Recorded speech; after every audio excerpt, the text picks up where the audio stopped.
حضرت سیدنا عیسیٰ علیہ کو مسیح کہا جاتا ہے اور دجال کو بھی مسیح کہا جاتا ہے۔ اس مسیح کا کیا معنی ہے؟ یہ بہت ضروری بات ہے کہ مسیح فعیل کے وزن پر ہے۔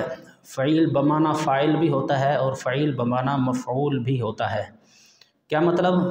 کہ مسیح کا مطلب ماسح بھی ہے اور مسیح کا مطلب ممسوح بھی ہے۔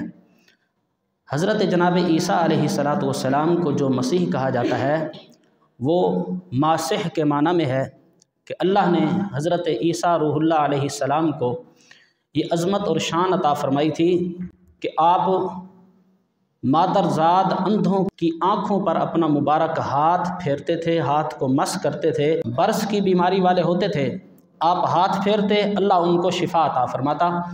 تو حضرت عیسیٰ کو جو مسیح کہا جاتا ہے ماسح کے معنی میں ہے کہ وہ مس کرتے تھے، ان کے ہاتھ میں اللہ نے یہ معجزہ رکھا تھا کہ بیماریوں والے لوگ آپ کے ہاتھ کے معجزے کی وجہ سے شفا یاب ہو جاتے تھے۔ اور جو دجال کو مسیح کہا جاتا ہے وہ ماسح کے معنی میں نہیں، وہ ممسوح کے معنی میں ہے کہ اس کی ایک آنکھ مس کی ہوئی ہے، اس کی ایک آنکھ جو ہے وہ سلامت نہیں، وہ ایک آنکھ سے کانا ہوگا۔ اس حوالے سے دجال کو مسیح کہا جاتا ہے۔ تو یہ دو فرق ہیں حضرت عیسیٰ کو مسیح کہنے میں اور دجال کو مسیح کہنے میں۔